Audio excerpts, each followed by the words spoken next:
found this one interesting. This is from Time here, and it says 5 feminist myths that will not die. If you were genuinely committed to improving the circumstances of women, we need to get a few facts straight. Much of what we hear about the plight of American women is false. Some faux facts have been repeated so often that they're almost beyond the reach of critical analysis. Though they're baseless, these canards have become the foundation of congressional debates, the inspiration for new legislation, the focus of college programs.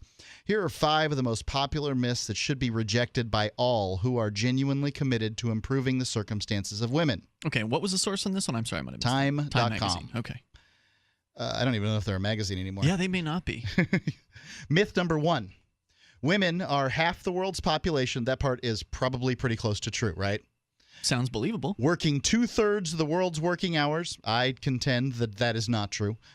It may be, but I contend it's not. Receiving 10% of the world's income and owning less than 1% of the world's property. Okay. And, I think that it speaks to sort of some realities out there that women work hard, oftentimes aren't compensated for that hard work. Mm-hmm. And, only recently in the United States, in the last couple of decades, have they really sort of been able to own property the same way that men have. I would like to point out my mother still has credit cards right now that say Mrs. C.E. Edgington on them. She hasn't been married to my father since I was 11. I'm 43. And why would you, it doesn't even have her name on it, like Mrs. C.E. Edgington. Her name isn't C or E. Right. It's very strange. It's Patricia. So this is how they used to write things, and it was difficult. Women didn't have the same property rights as men, even I think as back as recently as like the 60s. Huh, okay. So, older women can probably speak to this better than I can. But yeah, that's the truth in the United States. And I imagine around the world, it's even more true in plenty of countries. So there's some truth there. This injustice, going on with time here, this injustice confection is routinely quoted by advocacy groups, the World Bank, Oxfam, the United Nations. It's sheer fabrication. More than 15 years ago, Sussex University experts on gender and development, Sally Baden and Anne-Marie Gatz, repudiated the claim. The figure was made up by someone working in the UN because it seemed to her to represent the scale of gender-based inequality at the time. But there's no evidence that it was ever accurate, and it certainly is not today. Precise figures do not exist, but no serious economist believes that women earn only 10% of the world's income or own only 1% of the property. As one critic noted in an excellent debunking in The Atlantic, U.S. women alone earn 5.4% of the world income today. Moreover, in African countries where women have made far less progress than their Western and Asian counterparts, Yale economist Cheryl Doss found that female land ownership ranged from 11% in Senegal to 54% in Rwanda and Burundi. Doss claims that the using unsubstantiated statistics for advocacy is counterproductive. And I'm not sure this is true. I think that, in fact, your BS little crappy statements are very productive when getting across your policy, sort of creating policy. Yeah. I mean, how do you prove a statement like that anyway, though? 1% of the world's property, and all you can do is disprove a statement like that. Yeah. So I don't know what to tell you. It's just so big. It's such a big claim. Yeah. But this is bad data, and it undermines credibility once you find out about it. And this is sort of the pendulum swing. It's like, oh, I've been ripped off and cheated by the lying feminists, and lots of feminists don't feel this way. They haven't said this, or if they have, they've just taken another quote. It's not their fault, as it were, but there's a lot of teams in the world. Like people see things as teams, black and white, this team, that team. So when you repeat things like this or hear things like this or whatever, it diminishes the team. And that's the idea here. And I think that there's credence to it. Myth number 2. Between 100,000 and 300,000 girls are pressed into sexual slavery each year in the United States.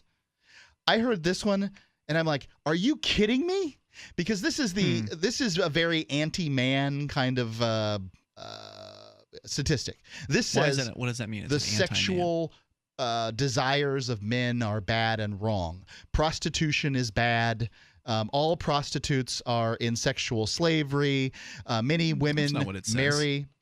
Okay. There's a difference between prostitution and sex slavery, right? I mean, prostitution you're doing voluntarily. Not in the minds of plenty of people who promote this kind of stuff. Okay. There's two people that are against prostitution. The feminist sorts that say that, look, penis and vagina sex is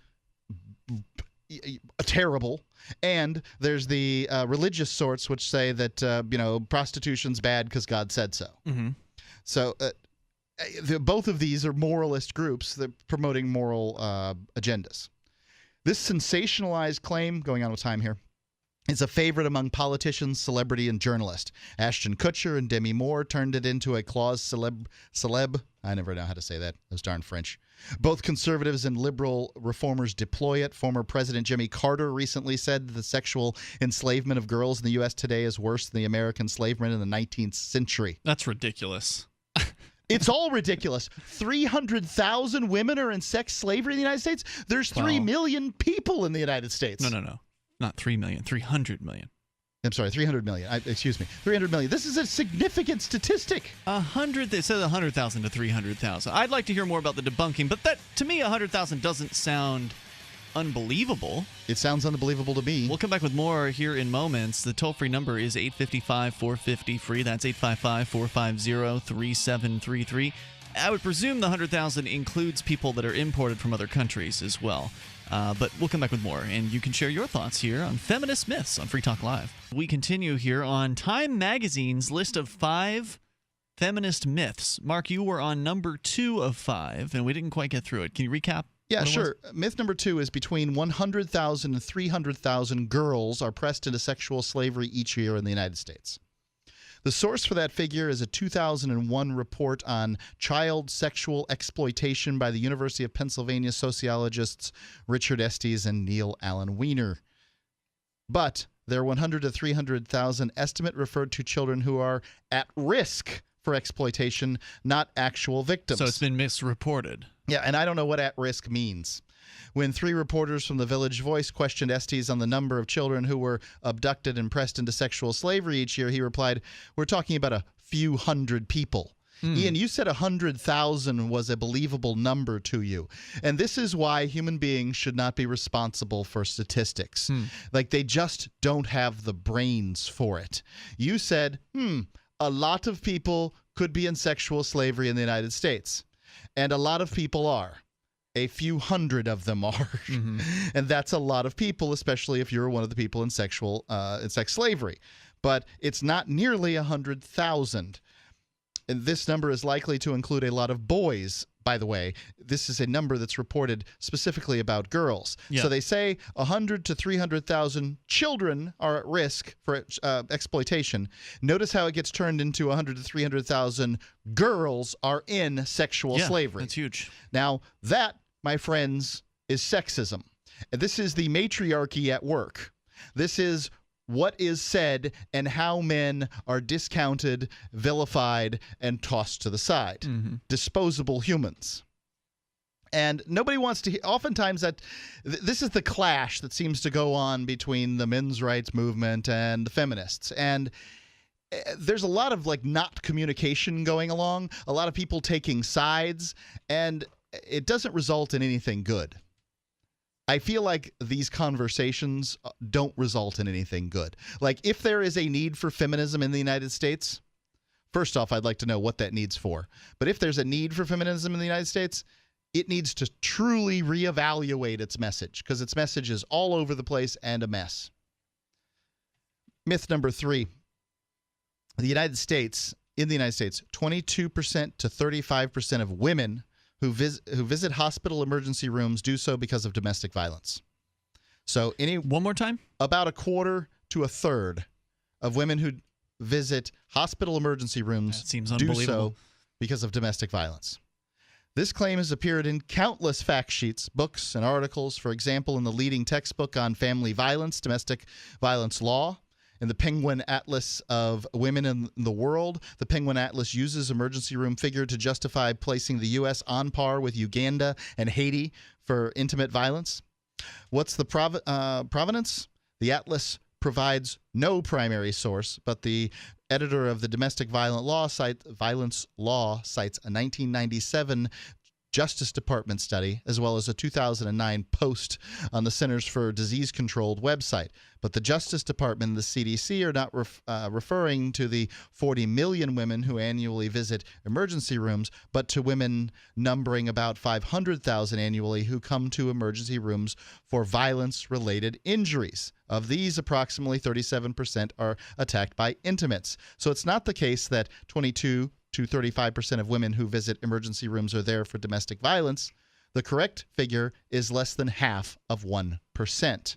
Okay. So of women who have been punched, about 37% of them have been punched by somebody they live with, or beaten up or whatever. Right. So, and I would be interested in knowing, of the men who were beaten up, how many of them are beaten up by people they live with? A lot of them. Yeah. In fact, the numbers are hard to discern. In fact, the numbers about domestic violence in general are pretty hard to discern because it requires self-reporting. It requires someone to call the police, whether it's the victim or the neighbors, or somebody has to report it in order for it to show up on the radar. So, there could be people who are encountering domestic violence who don't go to the hospital, who don't call the police. In fact, I suspect a fair amount of people do not ever, report anything, especially men. In fact, there's this kind of thing with guys where it's embarrassing to be hit by a woman. So a lot of guys won't talk about it. They won't report any of the domestic violence. And that's probably a good thing because, they don't want to see the person they care about, even though she might be abusive. They don't want to see that person go to jail. So, or they don't want to be embarrassed by being beaten by a woman. There's this sort of social thing going on there. But the claim is, and I don't know how true this is, because again, I don't know how you get accurate statistics at all about domestic violence. But the claim is that most domestic violence is initiated by the female. That it's women are more likely to attack their partner. That's than a claim by men. a group, but somebody would say that you're a misogynist for saying that. You are a hate-filled it's not true. bigot that Definitely disloathes not. and despises women. I You love are the women. patriarchy for just letting that crap fall out of your mouth. I love and women. You know what? I even love the woman who was beating me in the There's past. no responsibility for anybody who makes claims like that. Like, it's just this area where it's like, I think women are treated this way, and I think women are treated that way. And there's facts on both sides.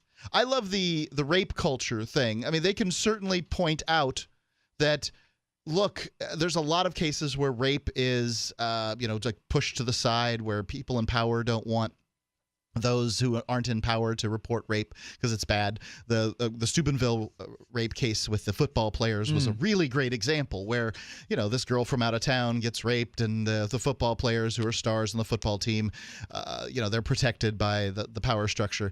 But I wonder if they had just beaten a kid up who was from out of town, if that would have been pushed to the side. I contend we don't have a rape culture. It probably would have been. We have a violence culture. That violence is perpetrated by and large on men, and that the fact that we push that to the side and don't even pay attention is sexism in and of itself. We will come back with two more. I think I've got two more, yeah. Two more of the 5 alleged feminist myths from Time Magazine, and we'll continue to share those with you. You can also comment. 855-450-FREE. That's 855-450-3733. Domestic violence or whatever you want to discuss goes here on Free Talk Live. More coming up. First, Philip is in West Virginia listening to WVTS. Hey, Philip. Hey, guys. Welcome. Go ahead. The domestic violence is all just a big myth. Well, it's not a myth, but it's misreported because it's all about power and control. So when somebody drinks and they punch their significant other and they go to a hospital, they go ahead and try to say that it's domestic violence. And really what domestic violence is, it's all about the power and control, to where they don't want their significant other to be around people. It's just blown way out of proportion. So what I'm trying to – so you don't think – I don't get what you're saying precisely. So somebody who punches their significant other isn't participating in domestic violence, or isn't what fits your definition of domestic violence? Well, it doesn't fit many of the domestic violence shelters' true definition of what domestic violence is, because there's a power and control wheel to where they control the money, they control who they have contact with, whether they isolate them from family or friends, And usually it's when somebody's jealous and they don't want them to have contact with other people. They limit their access to finances. So that's when that's a person who's like a control freak in a relationship, and I can see how that would be a stereotype of a man. But I'd also like to point out there's more power and control. The sort of misandry of the power and control is that if you, like, for instance, I'm a convicted felon and I'm male. I don't have to hit anybody, but my wife could call the police, and you better believe my butt's going to stay in jail if she decides that she wants to call the police and say domestic violence occurred. She wouldn't have to show a drop of blood, a bruised cheekbone. She wouldn't have to show anything, and I'm going to jail. And that shows the power and control that's on the other side. Wouldn't you agree? Oh, yeah, absolutely. Women exploit that, take advantage of it. Some do. All the time. Yeah, it happens. So what are you saying, Philip? Are you saying that you don't think that that some instances of domestic violence that are just based in violence really qualify? That there has to be power and control beyond physical power? I am still confused. Well, it's physically and emotionally for the most part. I mean, it's really emotionally to control their spouse or their boyfriend or their girlfriend. And let's not forget the domestic violence on men that are in homosexual relationships also. So that's a very underreported statistic too. Well, it does seem that men are less likely to report instances of domestic violence, and I don't know how that applies with straight men versus gay men. As far as, is a gay man more or less likely to report? I don't know. I never reported any violence that was perpetrated against me that wasn't domestic violence. I mean, if somebody beat me up someplace, it's not like I ever went to the police on it. Yeah. I think men are taught, hey, well, you lost the fight, suck it up. Yeah, yeah. And that was certainly the case with me. I didn't want to call the police on my girlfriend when she was attacking me. This was years ago. This was not recent. This was a decade ago. But I imagine that's the case for a lot of people, and I think that's true for a lot of women too. Who won't call the police when they're being beaten on. Philip, any other thoughts you want to share? Go ahead. Yeah, sure. When you were saying when your girl, like most guys wouldn't want to call on their girlfriend or their wife if they're hitting them, if she was just mad because you didn't get up and take out the garbage like she asked, and she goes and smacks you, that's not domestic violence because there's no power and control over it. See, that's where I disagree with you. I mean, it's violence. It's clearly violence. Putting the word domestic in front of it shouldn't change the parameters of whether or not it's considered to be violence. Right, and I think that's where the numbers get distorted because wouldn't that be called assault, not necessarily domestic violence? Yeah, I think that what we're talking about is sort of like a difference between domestic violence and abuse. It's like, and this is just parsing words. I understand that at this point. That's what you called in about, right? Like word parsing. So, like, in one case, violence occurs in the home. That's a domicile. It's domestic violence. In another case, you're talking about a person who's an abusive personality who's trying to sort of reign over somebody else and makes it difficult for you to leave. Like, I'd call that domestic terror. If I am likely to use violence when I get upset, but I don't make it difficult for the person who is dating me to leave, I don't fit the category sort of abuser or terrorist. Yeah. But I do fit the category of a person who, is violent. I agree with that assessment. Thank you, Philip, for the call tonight. I appreciate hearing from you. The toll-free number is 855-450-FREE. If you'd like to weigh in, we have two more on the list of 5 myths. Yeah, going through them here quickly. Myth number 4: 1 in 5 college women will be sexually assaulted. These are feminist myths, by the way. 1 in 5. Yep.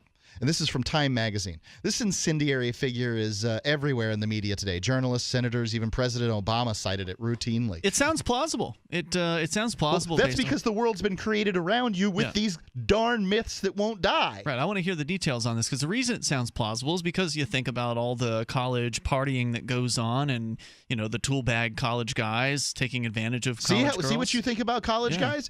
These poor college girls victims. All right. Well, that does happen. It does happen. It happens on the other side, too. You just don't know the statistics. Are you saying that women are more well, I don't think it happens very often that women rape men, but I suppose it can happen. Yeah, it does You certainly don't hear about it in the college environment very often. 1 in 5 figures based on a campus sexual assault study commissioned by the National Institute of Justice and conducted from 2005 to 2007. Two prominent criminologists from Northeastern University's James Allen Fox and Mount Holyoke College's Richard Moran have noted its weaknesses. The estimated 19% sexual assault rate among college women is based on a survey at two large four-year universities, which might not accurately reflect our nation's colleges overall. In addition, the survey had a large non-response rate, which left a clear possibility that those who had been victimized were more apt to have completed the questionnaire, resulting in an inflated prevalence figure.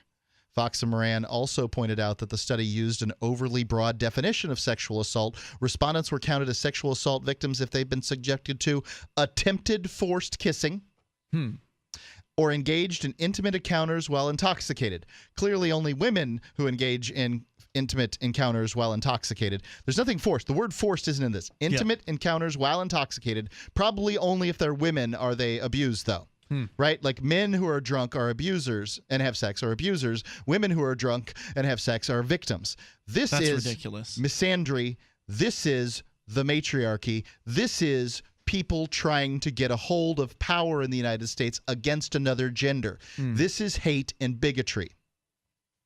Defenders of the 1 in 5 figure will reply that findings have been replicated in other studies, but these studies suffer from some or all of the same flaws. Campus sexual assault is a serious problem, but will not be solved by statistical hijinks. Myth number 5. Women earn 77 cents for every dollar that a man earns for doing the same work.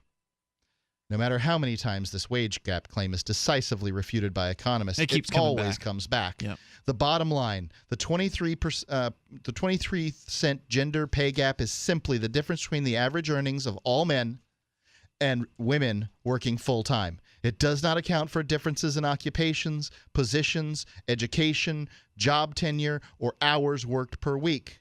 When such relevant factors are considered, the wage gap narrows to the point of vanishing. There is no wage gap. Ladies, there is no wage gap. You might claim that, hey, look, I've got to buy makeup and, these kinds of things to do the dating game, like I've got to have tampons and the pill and things like that. Okay, fine. There's no doubt. But there's no wage gap.